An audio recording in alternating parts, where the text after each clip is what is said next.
নমস্কার বন্ধুরা, আজকে আমি একটি নতুন রেসিপি নিয়ে চলে এসেছি, কাতলা মাছের কালিয়া। তো তোমরা ভিডিওটি অবশ্যই লাস্ট অবধি দেখতে থাকো।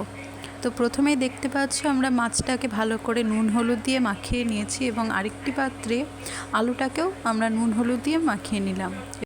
এবার কড়াইতে তেল দিয়ে সেটিকে একটু গরম করার জন্য রেখে দেব, আর অন্যদিকে মশলাটা এদিকে রেডি করে রেখে দিচ্ছি। তো প্রথমেই দেখতে পাচ্ছ তোমরা পেঁয়াজ আর রসুনটাকে বেটে নেওয়া হচ্ছে। তো প্রত্যেকটাই মশলাই দেখতে পাচ্ছেন বাটা হয়ে গেছে। তো এবার আমরা ওইদিকে মাছটাকে ভেজে নেব।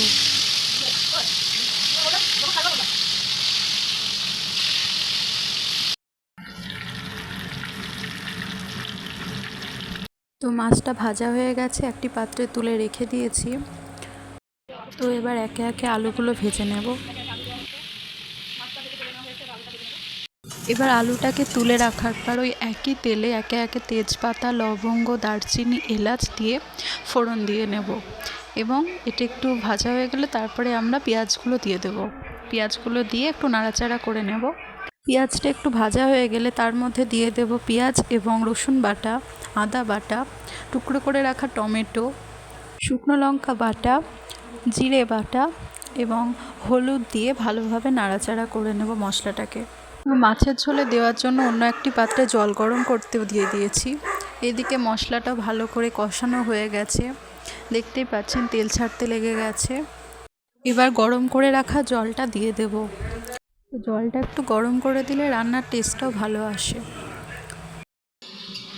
তো এবার পরিমাণ মতো একটু নুন ছড়িয়ে দিলাম। এবার আগে থেকে ভেজে রাখা আলুগুলো দিয়ে দেব।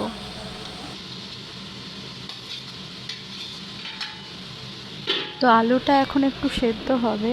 আলুটা সেদ্ধ হয়ে যাওয়ার পরেই একে একে আমরা কাতলা মাছ ভাজাগুলো দিয়ে দেব।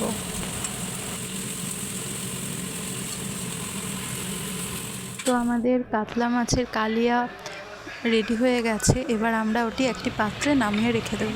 তো আজকের এই রেসিপিটি আপনাদের কেমন লাগলো অবশ্যই কমেন্টে জানাবেন। ও নতুন নতুন রান্নার ভিডিও পেতে আমার চ্যানেলটি যেন সাবস্ক্রাইব করতে একদম ভুলবেন না। ধন্যবাদ। আজকের মতন আমি ভিডিওটি এখানে শেষ করছি। দেখা হবে পরে অন্য কোনো রেসিপি নিয়ে।